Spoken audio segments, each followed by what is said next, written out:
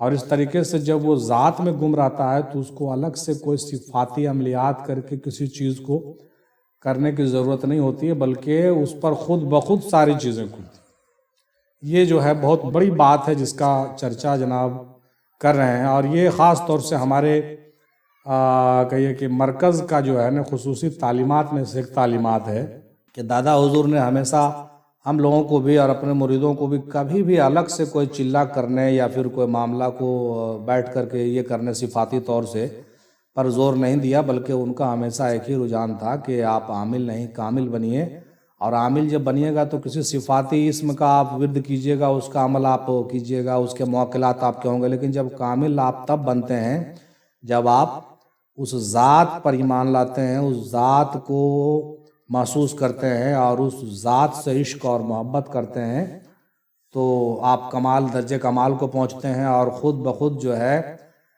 فنا بقا کی راہوں سے گزرتے ہیں، اور راہ سلوک جب طے کرتے ہیں تو کیا ہوتا ہے کہ وہ چیزیں جو ہے الگ سے آپ کو کرنے نہیں پڑتی ہے، بلکہ وہ خود بخود آپ کے وجود سے، آپ کے قلب و جگر سے، آپ کی روحانیت سے صادر ہوتی رہتی ہے۔ اور یہاں پر ہم ایک بات اور یہ کہنا چاہیں گے کہ جو آدمی کسی چیز کی خواہش کرتا ہے اس کو وہ چیز نہیں ملتی ہے، اور جو آدمی خواہش نہیں کرتا ہے اس کو عطا کرتی جاتی ہے۔ اب جیسے مثال کے طور پر حضرت موسیٰ علیہ السلام دیدار کی خواہش رکھتے تھے، وہ دیدار نہیں کر سکتے تھے، لیکن رسول پاک نے دیدار کی خواہش نہیں کی، بلکہ وہ ذاتی علم میں گم ہوئے اور اللہ کے محبوب اس طرح سے بنے کہ اللہ نے ان کو عرش پر بلا کر کے اپنا دیدار عطا کیا اور بغل گیر بھی ہوئے۔ تو یہ کانسیپٹ بہت عمدہ کانسیپٹ ہے کہ آپ کسی چیز کے لیے حرص و طمع نہیں کریے، بلکہ آپ وہ کریے جو آپ کا مالک چاہتا ہے۔ تو جب آپ وہ کیجئے گا جو آپ کا مالک چاہتا ہے، تو جب مالک آپ سے خوش ہوگا تو پھر آپ کو وہ چیزیں عطا کرے گا جو آپ چاہتے ہیں، اور بنا مانگے ملے گا آپ کو۔ ایسے بھی حدیثیں میرے نظروں سے گزری ہے کہ مانگنے والے کو تو دیا ہی جاتا ہے، لیکن نہیں مانگنے والے کو اللہ تعالیٰ اس سے زیادہ دیتا ہے۔ یہ بہت عمدہ بات ہے جو ہمارے ذہن میں بھی آ گیا۔ ماشاءاللہ عادل بھائی نے جو ہے ہمارے دل کے دریچے کھول دیے، ماشاءاللہ بہت اچھا بھائی، بہت عمدہ۔ اب جناب سراج احمد صاحب جو ہے کیا کہتے ہیں سنیے۔ یہ دونوں علوم ایک ہی ذات کے طرف سے دیے جانے والے علوم ہیں، لیکن الگ الگ مقام پر عطا ہوتے ہیں، علم اور حکمت، ہے نا۔ فرق کیا ہے؟ پہلے میں اللہ فرما رہا ہے کہ جسے وہ چاہتا ہے اسے حکمت اور دانائی اپنی چاہت کی خاص وجہ سے عطا کرتا ہے۔ دوسرے میں اللہ فرما رہا ہے کہ ہمارے خاص بندے کو ہم نے علم لدنی عطا کیا ہے۔ اس میں بندے کو اس وقت عطا کیا جاتا ہے جب وہ مقام خاص پر پہنچ جاتا ہے، وہ مقام جہاں سوائے اللہ کے کوئی آرزو نہ رہے۔ دیکھیے وہی بات آ گئی ہے، جناب سراج بھائی بھی وہی بات کہہ رہے ہیں، سوائے اللہ کے کوئی آرزو نہ رہے، یعنی بندے کا دل صرف اللہ کی طرف متوجہ ہو اور سوائے اللہ کے کوئی اور خواہش نہ رہے۔ تو اس اسٹیج پر جب لوگ پہنچتے ہیں تو معاملات جو ہے نا بہت چھوٹا نہیں بلکہ بڑا بننے لگتا ہے نا۔ کیا یہ دونوں علوم ایک شخص کے پاس ہو سکتے ہیں؟ بالکل ہو سکتے ہیں بھائی، یہ بھی کہتے ہیں، کیونکہ دونوں میں اللہ ہی دینے والا ہوتا ہے۔ کیا ہر مومن یہ علوم حاصل کر سکتا ہے؟ یا عطا کا مسئلہ ہے صاحب، ہے نا، اللہ جس کو عطا کرے۔ یہ ہر ایک کی بات نہیں ہے کہ ہر آدمی کو حاصل ہو جائے، چونکہ پہلا تو علم آپ اپنے کسب سے حاصل کر سکتے ہیں، اپنے محنت سے حاصل کر سکتے ہیں، کوششوں سے، اور حکمت اور دانائی آپ علم سے جتنا سمجھ سکتے ہیں سمجھیے گا، لیکن جب اللہ تعالیٰ آپ کو عطا کرتا ہے جو چیز، وہ بہت بڑی بات ہوتی ہے۔ اور اسی لیے کہا گیا کہ ومن یؤت الحکمت فقد اوتی خیرا کثیرا، اس کو اللہ نے حکمت عطا کر دی۔ اس پر ہم نے پہلے بھی اور ویڈیو پر ہم نے اس پر کام کیا ہے، بیانات اس پر ہوئے ہیں، کیونکہ آج سے 25-30 سال پہلے ہم نے اپنے بیڈ روم کے دروازے پہ لکھ دیا تھا ومن یؤت الحکمت فقد اوتی خیرا کثیرا۔ بعد میں لوگوں نے اس کو مٹا دیا، ابھی کوئی دوسرا چیز شاید وہاں پہ لکھا ہوا ہے یا پتہ نہیں مٹ گیا۔ تو اس وقت یہ کانسیپٹ ہم کو شروع میں پتہ چلا کہ نہیں، یہ جو ہے بڑا مسئلہ ہے، اور یہ ہم نے وہاں سے لیا تھا کہ حضرت اقبال صاحب نے بھی اپنے کلام میں لکھا تھا، آپ کو بھی یاد ہوگا کہ ہند میں حکمت دین تو کہاں سے سیکھے، نہ کہیں لذت کردار نہ افکار عمیق، خود بدلتے نہیں قرآن کو بدل دیتے ہیں، ہوئے کس درج فقیہان حرم بے توفیق۔ یہ میں نے دروازے کے باہر بھی لکھ دیا تھا اس کو، یہ باہر تھا دروازے کے، اور بیڈ روم میں میرا ومن یؤت الحکمت فقد اوتی خیرا کثیرا۔ تو یہ صحیح ہے، اسی وقت یہ کانسیپٹ کلیئر ہو جاتا تھا لوگوں کو بھی اور ہم کو بھی۔ لوگ سمجھتے تھے، بیٹھتے تھے وہاں پہ تو پوچھتے بھی تھے دروازے پہ کہ بھائی یہ بڑا عجیب شعر۔ ہم کہا ہاں جی ہاں، اور چونکہ ہم سمجھتے تھے کہ اللہ تعالیٰ نے اس کا ذکر قرآن میں کیا ہے تو یہ بہت بڑی بات ہے۔ اقبال صاحب بھی اقرار کر رہے ہیں کہ بھائی ہند میں اب کہاں سیکھے، حکمت دی کہاں ہے کسی کے پاس، یہ بہت ہی بڑلے لوگوں کے پاس ہوتا ہے، کیونکہ جس کے پاس لذت کردار ہے اس کے پاس یہ حکمت ہوگا، جس کے پاس لذت کردار نہیں ہے اس کے پاس یہ نہیں ہوگا۔ ہند میں حکمت دین تو کہاں سے سیکھے، نہ کہیں لذت کردار نہ افکار عمیق، یعنی جس کے پاس گہری فکر ہو اور گہرا تجربہ ہو، گہرا نالج ہو، ڈیپ اسٹڈی ہو، اس کے پاس حکمت دین کی آئے گی، ورنہ صرف قرآن شریف کو حفظ کر لینے سے یا دو چند آیتوں کا رٹا مار لینے سے حکمت نہیں آتی ہے۔ حکمت تو آپ کے قلب سے پھوٹتی ہے، حکمت آپ کے قلب سے پھوٹتی ہے، اور تب پھوٹتی ہے جب آپ کو عطا کیا گیا ہو۔ عطا کیا کے بارے میں بھی ہم اکثر و بیشتر ذکر کرتے رہتے ہیں کہ اللہ جو ہے، اللہ تعالیٰ جب جس کو عطا کرتا ہے، وہ بڑا اچھا شعر کیسے ہے کہ تیرے دماغ پہ جب تک نہ ہو نزول کتاب، گرہ کسا ہے نہ راضی نہ صاحب کشاف۔ یہ بھی حضرت اقبال فرما گئے کہ جب تک کتاب کا نزول تیرے دماغ پر نہیں ہو، مطلب صرف ایسا نہیں کہ قرآن شریف جو اترا ہوا، نہیں صاحب، اللہ تعالیٰ جب اس قرآن کی حقیقت کو آپ کے دل و دماغ پر اتار دے گا، اڈیل دے گا، تب سمجھ لیجئے کہ وہ حکمت آپ کو سمجھ میں آئے گی کہ آخر قرآن میں جو حکمت ہے وہ ہے کیا۔ وہ حکمت نہ تو نماز پڑھنے کا نام ہے، نہ روزہ رکھنے کا نام ہے، شاید اس پر چرچا میں نے پہلے بھی کیا ہے کہ دین کی سمجھ بوجھ یا ایسا کچھ عنوان تھا، اس پر ہم لوگ بات ایک دن کر رہے تھے۔ مطلب یہ ہوا کہ دین کو سمجھنا معنی رکھتا ہے، دین کے ارکان کی پیروی کرنا یا حج کر لینا، روزے رکھ لینا، نماز پڑھنا، نہیں، یہ دین کی سمجھ نہیں ہے۔ دین کی سمجھ آپ کو اس وقت ہوگی جب دین کا حکمت آپ کو پتہ چلے گا کہ دین کی حکمت کیا ہے۔ یہ پیران کاملان جو لوگ ہوتے ہیں، جو پیر کامل لوگ ہوتے ہیں، وہ اپنے مریدوں کو بتاتے ہیں کہ دین کی حکمت یہ ہے، ایسے ہے، یہ کرو گے تو دین پیدا ہوگا۔ اس لیے بزرگوں نے کہا ہے کہ نہ مدرسے سے نہ کالج سے نہ گھر سے پیدا، دین ہوتا ہے بزرگوں کے نظر سے پیدا۔ دین جو ہوتا ہے نا، بزرگوں کے نظر سے پیدا ہوتا ہے۔ الحمدللہ دادا میم ہندی سرکار رحمۃ اللہ علیہ کے کچھ نظروں کا فیضان ہے کہ کچھ باتیں ہم کو بھی سمجھ میں آتی ہیں۔ الحمدللہ آپ لوگوں کو بھی سمجھ میں آئے، ہمارے طرف سے دعا ہے تمام سامعین کے لیے، اور زیادہ سے زیادہ اپنے پیر کے صحبت میں جب رہیں گے تو یہ دین اور حکمت کا فہم اور علم لدنی کا جو محکمہ ہے وہ آپ کو عطا ہوگا انشاءاللہ تعالی۔ تو جسے وہ چاہتا عطا کرتا ہے، بھائی اس کی مرضی کی بات ہے۔ اور آئیے جناب کلام جمالی صاحب کی باتیں بھی سنی لیتے ہیں آخر میں، کہ یہ دونوں علوم ایک نہیں ہے صاحب، لیکن دونوں ہی اللہ تعالیٰ کی عطا ہیں۔ اللہ جسے چاہتا حکمت دیتا ہے، اور جنہیں اللہ قرب خاص اور خاص صفائی اور عبادت عطا کرتے ہیں انہیں علم لدنی عطا کرتے ہیں۔ فرق یہ ہے کہ حکمت سمجھنے کا نور ہے، جبکہ علم لدنی مشاہدہ اور براہ راست باطنی آگاہی ہے۔ بالکل صحیح کہا آپ نے، جو الہام یا کشف کے صورت میں ڈائریکٹ عطا ہوتا ہے۔ حضرت جنید بغدادی رحمۃ اللہ علیہ فرماتے ہیں کہ حکمت وہ روشنی ہے جو اللہ کے نور سے دل میں پڑتی ہے۔ ماشاءاللہ۔ اور شیخ اکبر ابن عربی رحمۃ اللہ علیہ فرماتے ہیں کہ علم لدنی غیب کا وہ دروازہ ہے جو بغیر کسی ظاہری استاد کے کھل جاتا ہے۔ اللہ کی عطا ہے یہ، خاص طور سے علم کو 3 طرح سے تقسیم کر لیں۔ پہلی عام روشنی، یہ علم و فہم ہے جو کتاب اور عقلی علم سے علماء اور طلباء کو ملتا ہے۔ دوسرا خاص روشنی، یہ حکمت ہے جس میں صحیح فہم، عمل اور بصیرت ملتا ہے، یہ اولیاء اور صالحین کو ملتی ہے۔ اور تیسری بہت خاص روشنی، یہ علم لدنی، الہامی یا القائے باطنی، کشف وغیرہ ہے، یہ انبیاء اور خاص الخاص اولیاء کو ملتا ہے۔ بہت اچھے طریقے سے آپ نے کلاسیفائڈ کیا ہے 3 طریقے سے۔ پہلا ظاہری علم جو علماء اور طلباء کے پاس ہے نا۔ دوسرا حکمت والی باتیں جو بصیرت سے جڑی ہوئی ہیں، اولیاء اور صالحین کے پاس ہے نا۔ اور تیسرا جو ہے علم لدنی جو الہامی، القائی یا باطنی کشف سے اس کا تعلق ہے۔ یعنی یہ ہوا مطلب کہ پہلا علم تو کتابوں میں آپ کو ملے گا، دوسرا علم جو ہے یہ کتابوں میں نہیں ملے گا، بلکہ یہ انڈرسٹینڈنگ آپ کی ڈیولپ ہوگی، تب آپ کو سمجھ میں آئے گا، ہے نا۔ یہ بزرگوں کے صحبت سے ہوتا ہے۔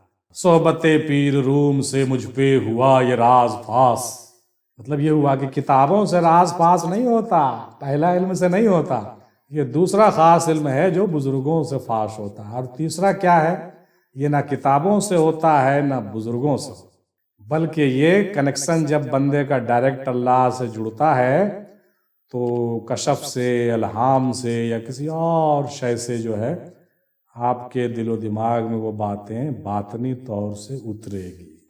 ماشاءاللہ، دادا حضور کی باتیں یاد آ جاتی ہیں۔ کبھی کبھی دادا حضور فرماتے تھے، چونکہ آپ اس مرتبے پر تھے، کہتے تھے کہ تم لوگ نہیں جانتے ہو، ہم کیا بتائیں، ہمارے کان میں کوئی آ کر کے کچھ بولتا رہتا ہے۔ اللہ اکبر، مطلب یہ الہامی بات ہوئی، وہی تو اس سے یہ گمان ہوتا ہے، اندازہ لگتا ہے کہ رسول پاک پر وہی جو ہے اترتی تھی، اس کا ایک اندازہ ہم لوگ لگا سکتے ہیں کہ کیسے۔ آپ کو پتہ نہیں چل رہا، ہم بیٹھے ہوئے ہیں، ہمارے کانوں میں ایک الگ آواز آ رہی ہے جو آپ نہیں سن رہے ہیں، صرف ہم ہی سن رہے ہیں۔ تو لوگ صحابہ اکرام جو رسول پاک کے مجلس میں ہوتے تھے تو وہ اندازہ کیسے لگاتے تھے کہ جو باتیں اترتی تھی تو آپ کا چہرہ متغیر ہو جاتا تھا۔ جیسے جب قرآن اترنے لگا اچانک تو آپ ایسے بیٹھے ہوئے ہیں تو آپ سہم گئے، چادر تان لیا، یا آپ کے چہرے پر سکن آ گیا یا پسینہ آ گیا، مطلب لوگوں کو پتہ چل جاتا تھا، خاموش ہو جاؤ، لگتا ہے وہی اتر رہا ہے، تو پورے مجلس میں لوگ باادب ہو جاتے تھے۔ تو یہ بات ہے، مطلب اس طرح سے لوگ اندازہ لگاتے تھے۔ اسی طریقے سے انبیاء جو ہوتے تھے ان پر وحی آتی تھی، ان کو سنایا جاتا تھا، اور وہ ہوتا کیا تھا کہ بعد میں جو باتیں وہ بول کے گئے، دیکھیے کتنی کرامت کی بات اور معجزے کی بات ہے کہ وہ جو جبرائیل جو کان میں بول کے گئے، آیات مبارکہ جو اتر گیا، وہ سارا کا سارا آپ کے دل و دماغ میں محفوظ ہے۔ جب وہی ختم ہو گیا، چاہے وہ 10 لائن ہو یا 5 لائن ہو یا 20 لائن ہو، جو بھی ہو، 50 آیتیں ہوں، 40 آیتیں ہوں، 30 آیتیں ہوں یا 2 ہی آیتیں ہوں، آپ جو ہے اس کے بعد اپنے صحابہ میں بیان فرماتے تھے کہ ابھی ابھی ہم پر وحی آئی ہے، جبرائیل نے ہم کو یہ پیغام دیا، اللہ تعالیٰ یہ فرما رہا ہے۔ تو کچھ لوگ ہوتے تھے وہ لکھتے جاتے تھے، کچھ لوگ لکھنے والے ہوتے تھے وہ لکھ لیتے تھے، وہی تو صورت جمع کر کے سارا جو ہے کتابی صورت بعد میں دی گئی تو قرآن بنا۔ تو یہ جب بیان کرتے تھے تو کچھ لوگ لکھ لیتے تھے اور اس کی وضاحت فرماتے تھے تو کچھ لوگ سمجھ جاتے تھے، اور اسی وقت سے جو ہے چیزیں نافذ ہو جاتی تھی کہ بھائی اللہ کا یہ حکم آ گیا، اب آج سے یہ کام بند، فلاں کے لیے یہ حکم ہے، فلاں کے لیے حکم ہے، اب ہم کو یہ کرنا ہے، اب یہ کرنا ہے، پورا بالکل ڈائریکٹلی ہوتا تھا۔ خساب وقت کے دیدار عام تھا جن کا، خساب دور کے یشرب مقام تھا جن کا۔ کیا زمانہ تھا، کاش ہم لوگ بھی اس زمانے میں ہوتے اور اپنے آنکھوں سے وہی اترتے ہوئے دیکھتے، کتنا مزہ آتا نہیں؟ تو ہم کہہ رہے تھے کہ اس طرح سے انبیاء پر وہی اترتی ہے اور اولیاء اللہ پہ الہامی طور سے آوازیں آتی ہیں۔ حضرت باعزید بستامی کو بھی بہت سارے وقت پر الہام آیا کرتے تھے، چیزیں بتائی جاتی تھی ان کو، کئی بار ان کو ڈانٹ بھی پڑتا تھا الہام میں۔ اسی طریقے سے جب دادا حضور کا چرچا ہوا تو ہم نے کہا دیا بھائی کہ ان کے الہام کا میں جیتا جاگتا ادھارن ہوں، مطلب گواہ ہوں کہ اپنے الہاموں کا ذکر وہ اکثر کرتے تھے، اور ہم کو یاد ہے کہ وہ کئی باتیں ایسی ہوتی تھی جو بتایا کرتے تھے جو راز کی ہوتی تھی، ہے نا۔ تو ماشاءاللہ الحمدللہ بہت اچھا طریقے سے جوابات لوگوں نے پیش کیا ہے، پہلا علم، دوسرا علم اور تیسرا علم پر بہت اچھی بات ہوئی ہے۔ اللہ تعالیٰ ہم لوگوں کو بھی تینوں علم سے سرفراز کرے، ہم تو یہ دعا کریں گے بھائی، ہے نا۔ حکمت سے دل صاف ہو جاتا ہے، عقل پر نور اترتا ہے، پھر آدمی بات کو گہرائی سے سمجھنے لگتا ہے۔ یہ نور ذکر، عبادت اور صحبت صالحین سے ملتا ہے۔ علم لدنی اس وقت ملتا ہے جب دل اللہ کا ہو جائے۔ بالکل حق ہے، یہ ایسے کیسے ہو جائے گا بھائی؟ سب کو علم لدنی عطا کرنے والا تب عطا کرتا ہے جب دل اللہ کا پوری طرح سے ہو جائے، نفس فنا ہو جائے اور حقیقی پردے ہٹ جائیں، پھر حقائق ظاہر ہوتے ہیں۔ یہ الہام اور مشاہدہ قلبی سے آتا ہے۔ حکمت عقل اور روح کی مشترکہ روشنی ہے۔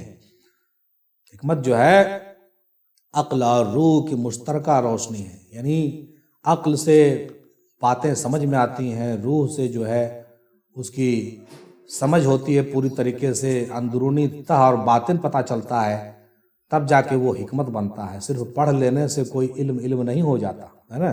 یعنی عقل اور نور کے ملنے سے حکمت آتا ہے۔ بہت اچھی کیمسٹری آپ بتا رہے ہیں جناب محترم کلام صاحب، کہ عقل اور نور جب ملتا ہے تب حکمت آتا ہے۔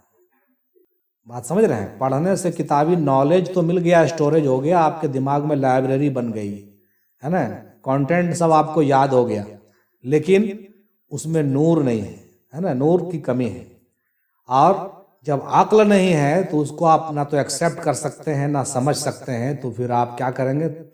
طوطا کی طرح صرف رٹ سکتے ہیں اور کچھ نہیں کر سکتے ہیں، اور سنا سکتے ہیں، نہ آپ سمجھیے گا نہ دوسرے لوگ سمجھیں گے، اور آپ وہی کیجئے گا جو آپ کرتے آ رہے تھے، کوئی چینجنگ آپ میں نہیں آئے گا۔ مطلب یہ ہو گیا، ہے نا۔ تو یہ بات ہو گئی، جبکہ علم لدنی وہ علم ہے جو عقل کی حد سے آگے کی بات ہے، یہ ماورائے فکر ہے۔ جب انسان نفس کی خواہشات، خود نمائی، غصے پر قابو پا لیتا ہے تو باطن میں خاموشی آتی ہے۔ جب نفس کی خواہشات کو زیر کر لیتا ہے، خود نمائی اس سے مٹ جاتی ہے، اپنے غصے پر قابو پانا سیکھ لیتا ہے، تب جا کر کے باطن میں خاموشی آتی ہے۔ صوفیہ سکینہ کہتے ہیں، اور اس سکینہ میں حکمت ظاہر ہوتی ہے۔ جب یہ سکینہ حاصل ہوتا ہے، مقام سکینہ جس کو کہہ لیجئے، ہے نا، تو حکمت ظاہر وہاں پہ ہوتی ہے۔ جب سکونت آ جاتا ہے قلوب میں، اطمینان پکڑ لیتا ہے قلب، جس کو کہہ لیجئے کہ وہ نفس مطمئنہ میں جو لوگ پہنچ جاتے ہیں، اسی طرف اشارہ ہے ان کا۔ اور جب نفس فنا ہو جائے اور باطن کا دروازہ کھلتا ہے تو علم لدنی کا دروازہ تب کھلتا ہے۔ حکمت سے بندہ اللہ کی نشانیوں کو پہچانتا ہے، علم لدنی سے اللہ کے امر، حکم، احکام اور تقدیر کے راز کو بھی سمجھ جاتا ہے۔ حضرت خضر علیہ السلام نے جو معاملات کیے، جو حضرت موسیٰ کو سمجھ میں نہیں آیا، وہ کیا ہے؟ وہ تقدیر کے حوالے سے باتیں تھی، اللہ کے احکام وہ سن رہے تھے، سمجھ رہے تھے، ان پر الہام ہو رہا تھا، تبھی نا وہ سارے حرکات جو سرزد ہوا ان سے کہ جو نہیں کرنا تھا وہ کر دیے، ہے نا بھائی۔ جس گاؤں میں کھانا نہیں لوگوں نے دیا، اس گاؤں کے دیوار کو اٹھانے لگے، جس ناؤ پر چڑھا کر کے پار کیا گیا اس ناؤ کو سوراخ کر دیے، اور ایک خوبصورت بچہ گاؤں میں کھیل رہا تھا، اس کو جو ہے گلا دبا کر کے اس کو مار دیے۔ مطلب ظاہری طور سے بڑا اٹھ پٹانگ حرکت کی حضرت خضر علیہ السلام، لیکن موسیٰ علیہ السلام کو آبجیکشن اسی بات پر ہوا، کہہ رہی ہے تو ایسی ایسی حرکتیں کر رہے ہیں کہ جو نہیں کرنا چاہیے۔ ایک بچے کو مار دیا، کتنا گناہ کا کام کیا ہے۔ دیوار اٹھا رہے ہیں، کیا مطلب ہے دیوار اٹھانے سے آپ کو؟ بھائی اس گاؤں میں کسی نے روٹی نہیں دیا، کیوں دیوار اٹھا رہے ہیں آپ؟ پاگل ہے کیا؟ اچھا، اس ناؤ میں سوراخ آپ کر رہے ہیں جس ناؤ سے پار کیا آپ کو، تب یہ تو اپنی مرضی سے نہیں کر رہے تھے، لوگوں کو اٹپٹا سا لگ رہا تھا، اپنی مرضی سے تو کر نہیں رہے تھے، الہام کی صورت میں جو آ رہا تھا اوپر سے آرڈر، اس کو فالو کر رہے تھے۔ اور موسیٰ علیہ السلام چونکہ اس سے ناواقف تھے تو انہوں نے آبجیکشن کیا کہ بھائی عجیب آپ حرکت کر رہے ہیں۔ تو شرط لگا ہوا تھا کہ 3 بار آپ ہم کو ٹوکیے گا تو ہم پھر آپ کے ساتھ نہیں رہیں گے، آپ کی راہیں الگ، ہماری راہیں الگ۔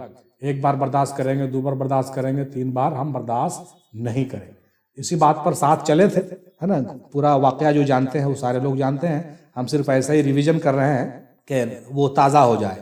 تو بعد میں جب جدائی آ گئی، بولے بھائی تم سے میرا گزارا نہیں ہوگا ساتھ میں، ہے نا، ہم تمہارے ساتھ نہیں چل سکتے، ہمارا راستہ الگ، تمہارا راستہ الگ۔ تو آخر میں کہا کہ ٹھیک ہے، راستہ تو الگ ہو گیا میرا، لیکن آپ بتا دیجئے کہ سب حرکتیں آپ کیوں کر رہے تھے۔ تو انہوں نے راز کھولنا شروع کیا کہ دیکھو میں جو ہے ناؤ کو اس لیے سوراخ کر دیا کہ اس ناؤ کو بادشاہ بیگاری کرنے کے لیے لے جانے والا تھا، وہ بیچارہ پریشان ہو جاتا، مطلب اس کی ناؤ جو ہے چلی جاتی بیگاری میں، سرکار اس کو پیسہ نہیں دیتا حکومت، اور یہ روزی روٹی اس کی ماری جاتی، اس لیے اللہ نے حکم کیا کہ اس کے ناؤ میں تم سوراخ کر دو، عیبدار ناؤ دیکھے گا نا تو وہ نہیں لے جائے گا، یہ بیچارہ اس کو بنا انا کر کے اپنا روزی روٹی کمائے گا۔ تو میں نے اس کے حق میں اچھا کیا، برا نہیں کیا، لیکن تم کو سمجھ میں نہیں آیا۔ بولے اچھا ایسا ہے کیا؟ موسیٰ علیہ السلام حیرت زدہ ہو گئے، بولے ارے تو بہت اچھا کیا آپ نے حضور۔ ہاں تو اچھا ہی تو کیے ہیں ہم، غلط کہاں کی؟ پھر آپ نے کہا کہ بھائی دیوار کو آپ نے کیوں اٹھایا حضور یہ بتائیے۔ موسیٰ علیہ السلام خضر علیہ السلام سے پوچھ رہے ہیں، تو کہا کہ اس کی حقیقت یہ ہے کہ وہ دیوار جو گر رہی تھی، مجھے الہام ہوا، مجھے بتایا گیا کہ یہ دیوار کے نیچے خزانہ چھپا ہوا ہے، اور یہ گھر والا جو ہے نا بہت بدماش ہے، اگر یہ خزانہ ظاہر ہو گیا تو گاؤں کے لوگ اور محلے والے لوگ خزانہ لوٹ لیں گے، اور جس کا خزانہ ہے، جس کا گھر ہے، وہ بچہ ابھی چھوٹا چھوٹا ہے، اس کو کچھ نہیں ملے گا، گاؤں والے پیسہ اور جو زیورات ہے وہ سب بانٹ لیں گے، وہ برباد ہو جائے گا۔ اس لیے تم دیوار اٹھا کے اس کو ڈھک دو، ہم پر الہام ہوا، تاکہ کچھ دن میں، سال 2 سال 4 سال کے بعد وہ دیوار قائم رہے، وہ چھپا ہوا رہے، بچہ ذرا بڑا ہو جائے تو پھر بعد میں وہ خزانہ نکال لے گا انشاءاللہ۔ کہا کہ ارے حضور یہ تو بہت اچھا کیا آپ نے حضور۔ کہا کہ یہی بات تو ہے جو تم کو سمجھ میں نہیں آ رہی تھی۔ پھر کہا کہ اچھا یہ بتائیے حضور آپ نے بچوا کو کیوں مار دیا تھا، کتنا خوبصورت بچہ تھا۔ کہا کہ اس میں حکمت یہ تھی کہ ہم کو حکم دیا گیا کہ اس کو مار دو، یہ بچہ بہت بدماش ہے، یہ شیطانی کرے گا، یہ بہت ظالم بنے گا، اس لیے ہم نے تم کو حکم دیا اس بچے کو قتل کر دو۔ اس کے قتل ہونے کے بعد اللہ تعالیٰ پتہ نہیں آگے کیا کرے گا، یہ ہم نہیں کہہ سکتے ہیں، ہے نا۔ لیکن اس کی تشریح میں ہم بتاتے ہیں، اس بات کو اللہ کے پتہ نہیں لوگ آبجیکشن کریں گے، لیکن اس کے بعد کی باتیں جو ہے دادا حضور بیان کرتے تھے، جو شاید شائع ہونے لائق نہیں ہے، یا کر بھی دو تو کوئی پرابلم نہیں، جو تناسخ کے قائل ہیں وہ سمجھ لیں گے، کہ جو پنرجنم کو مانتے ہیں ان کو یہ بات سمجھ میں آ جائے گی۔ دادا حضور بیان کرتے تھے کہ جانتے ہو اس بچے کو اللہ تعالیٰ نے اس لیے قتل کروا دیا تھا خضر علیہ السلام کے ہاتھ سے کہ اس بچے کو اللہ تعالیٰ پھر سے پیدا کرنے والا تھا، اور اس کے نسل سے 70,000 انبیاء کو پیدا کرنے والا تھا۔ تو پتہ نہیں یہ بات کسی کو بری لگی، اس کا کوئی آتھینٹک ہمارے پاس کوئی حوالہ نہیں ہے، لیکن ہم نے جیسے سنا ویسے آپ تک پہنچایا ہے، اور یہی ہوا۔ مطلب یہ کچھ باتیں ایسی ہوتی ہیں جو شاید دوسروں کو ہضم نہیں ہو، لیکن کچھ باتیں سچ ہوتی ہیں۔ یہ ہم کو ہمارے پیر نے اس صورت میں ہم کو بتایا تھا، اس طریقے سے ہم نے آپ تلک رکھ دیا۔ اب آپ کو قبول کرنا ہے تو قبول کریں، نہیں قبول کرنا ہے نہیں کریں، اس کا کوئی آتھینٹک حوالہ ہمارے پاس نہیں ہے۔ تو ماشاءاللہ تو ہم یہ کہہ رہے تھے کہ یہ اس طریقے سے جو ہے ابھی آپ سماعت فرما رہے تھے جناب کلام صاحب کے زبانی وہ باتیں کہ وہ جب صوفیہ سکینہ پر پہنچتے ہیں تو حکمت ظاہر ہوتی ہے، اور اسی طریقے سے حضرت خضر علیہ السلام پر وہ حکمت علم لدنی وغیرہ جو ہے ظاہر ہوتی تھی، اور وہ بیان کرتے تھے، اور وہ لیکن موسیٰ علیہ السلام کا ان کے ساتھ گزارا نہیں ہوا۔ جیت پیغمبر تھے لیکن خضر کے ساتھ گزارا نہیں ہوا۔ تو آج کے زمانے میں بھی کچھ لوگوں کا گزارا کچھ لوگوں کے ساتھ نہیں ہوتا ہے تو کوئی بڑی بات نہیں ہے، اس چیز کو سمجھنا چاہیے، کیونکہ آپ اپنے اپنے جگہ پہ صحیح ہو سکتے ہیں بھائی، لیکن علم کے حوالے سے اور اس کے اسٹیٹس کے حوالے سے کون کہاں ہے یہ کوئی نہیں جانتا۔ کوئی موسیٰ ہے، کوئی خضر ہے، کوئی خضر ہے، کوئی موسیٰ ہے، کوئی کچھ بھی نہیں ہے۔ اگر آپ موسیٰ بھی ہیں تو بھی آپ کا گزارا خضر کے ساتھ نہیں ہوگا، اس بات کو سمجھ لیجئے، ہے نا۔ بہرحال اللہ تعالیٰ ہم لوگوں کو سمجھنے کی توفیق عطا فرمائے۔ تو دروازہ کھلتا ہے تو علم لدنی کا دروازہ کھل جاتا ہے، حکمت سے بندہ اللہ کی نشانیوں کو پہچانتا ہے، علم لدنی سے اللہ کے امر اور تقدیر کے راز کو سمجھتا ہے۔ حکمت معرفت تک لے جاتی ہے اور علم لدنی معرفت کے تکمیل ہے۔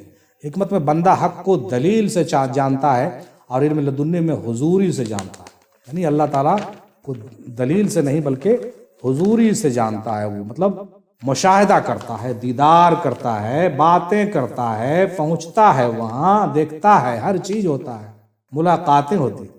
حکمت وہ چراغ ہے جو راستہ دکھاتا ہے، اور علم لدنی وہ سورج ہے جو منزل کو روشن کر دیتا ہے۔ حکمت سفر کی بنیاد ہے اور علم لدنی اس سفر کا کمال ہے۔ علم حکمت سے دل سمجھتا ہے کہ اللہ ہے، اور علم لدنی سے دل دیکھتا ہے کہ اللہ کے سوا کچھ نہیں ہے۔ کیا ہر مومن یہ حاصل کر سکتا ہے؟ جی بالکل کر سکتا ہے۔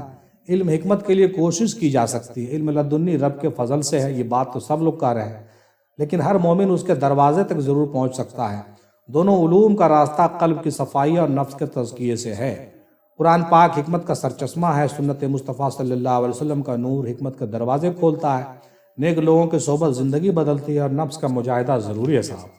علم لدنی کے لیے دل میں تکبر، حسد، کینہ، ریاکاری نہیں ہونا چاہیے، ہر وقت کا ذاکر ہو، محبت الہی، محبت رسول صلی اللہ علیہ وسلم، محبت مرشد ہو، عطایت اور ادب باطن کا دروازہ ادب سے کھلتا ہے، خاموشی اور خلوت نفس کو توڑتی ہے۔ جتنا نفس کا تزکیہ اور قلب کی صفائی ہوگی، دل اللہ سے جڑے گا، اتنا نور اترے گا۔ کیا دونوں علوم ایک شخص کے پاس ہو سکتے ہیں؟ بالکل ہو سکتے ہیں، شرط یہ ہے کہ قلب صاف ہو، نفس کا تزکیہ ہوا ہو، سچا ہو اور ادب کامل ہو۔ حضرت خضر علیہ السلام، حضرت لقمان علیہ السلام، حضرت غوث پاک رضی اللہ تعالیٰ عنہ پاک، سب کے پاس دونوں علم تھے۔ جس کو دونوں مل جائیں وہ حکمت کا سمندر اور اللہ کے علم کا چراغ اور وارث بن جاتا ہے۔ یہ جو باتیں ابھی آپ سماعت فرما رہے تھے، یہ مختلف اسکالر حضرات، بالخصوص ابھی جو آپ بیان فرما رہے تھے جناب کلام جمالی صاحب تھے، جو عمدہ طریقے سے علم حکمت اور علم لدنی پر گفتگو کر رہے تھے، جس کا اپنے جانب سے ہم نے جو ہے الگ سے اپنے علوم اور اپنے تجربات کے بیس پر ہم نے کچھ باتیں آپ کے سامنے رکھی ہیں۔ اس کے پہلے جناب سراج احمد صاحب کی گفتگو پر بھی ہم نے اپنی باتیں گفتگو کے ساتھ کیا تھا۔ اس کے پہلے جناب عدیل احمد قادری صاحب کی تحقیقات پر بھی ہم لوگ اپنی باتیں رکھ رہے تھے، روشنی ڈالتے ہوئے آگے بڑھ رہے تھے اور بہت عمدہ طریقے سے وضاحت پیش کرنے کی سعادت حاصل کر رہے تھے۔ اس کے پہلے شاہ محمد انور حسینی صاحب کی باتیں بھی ابھی ہم لوگوں نے سماعت فرمایا، پھر عمران حسینی صاحب کی باتیں بھی سماعت فرمائے، اور صادق الرحمان بھائی کی بھی باتیں ہم لوگوں نے سنا اور سمجھا، اور کل ملا کر کے اس نتیجے پر ہم لوگ پہنچے کہ علم حکمت اور علم لدنی یہ ایک چیز نہیں ہے بلکہ تین چیزیں ہیں، اور اللہ تعالیٰ جس کو چاہتا ہے یہ تینوں چیزیں عطا فرماتا ہے۔ لیکن علم تو سیکھ سکتے ہیں کتابوں سے، حکمت ہم اولیاء کی صحبت سے سیکھتے ہیں، لیکن علم لدنی نہ تو کتابوں میں ملے گی نہ اولیاء کی صحبت میں ملے گی۔ یہ اللہ تعالیٰ کی خاص عطا ہے جو خاص بندوں پر نازل ہوتی ہے، اور یہ بہت ہی مخصوص لوگ ہوتے ہیں جو اس کے حامل ہوتے ہیں۔ امید ہے کہ یہ ساری گفتگو اور یہ ساری باتیں آپ تمام حضرات کو بہت اچھے طریقے سے سمجھ میں آ گیا ہوگا، اور بیچ بیچ میں ہم نے جو ہے اپنے بزرگوں کے حوالے سے کچھ باتیں اور کچھ گفتگو اور کچھ تجربے بیان کیے ہیں، خاص طور سے دادا میں ہندی کے کچھ ایسے بیانات بھی ہم نے بیان کیے ہیں جو شاید کچھ لوگوں کے سمجھ سے باہر ہو، لیکن چونکہ یہ علم لدنی والے لوگوں کی بات ہے، لہٰذا میرا مشورہ ہے کہ ضرور قبول کریں۔ جس طرح سے خضر علیہ السلام کی باتوں کو موسیٰ علیہ السلام شروع میں قبول نہیں کیے تو پچھتانا پڑا ان کو، آخر میں جب یہ حکمت سمجھ میں ان کو آ گئی تو موسیٰ علیہ السلام نے وہ علم لدنی کی باتوں کو تہ دل سے قبول کیا، لیکن چونکہ شرط لگ چکی تھی کہ جدائی ہوگی، اب ہم ساتھ نہیں رہ سکتے ہیں، لہٰذا دونوں کی راہیں الگ ہو گئیں، وہ الگ بات ہے۔ موسیٰ علیہ السلام اپنے راستے چلے، نبوت کے راستے، اور خضر علیہ السلام اپنے علم لدنی والے ولایت کے راستے چلے۔ تھوڑا سا کنٹراڈکشن ہوا، لیکن دونوں حضرات اپنے اپنے مقامات کے بڑے کہیے کہ بڑے مقام کے بہت بڑے بڑے ہستیاں ہیں۔ ہم لوگ کسی پر کوئی بات نہیں کر سکتے، کوئی آبجیکشن نہیں اٹھا سکتے۔ اللہ تعالیٰ ہم لوگوں کو علم بھی، حکمت بھی اور علم لدنی کی سمجھ عطا فرمائے۔ وما علینا الا البلاغ، وآخر دعوانا الحمدللہ رب العالمین برحمتک یا ارحم الراحمین۔ حق لا الہ الا اللہ محمد الرسول اللہ صلی اللہ تعالیٰ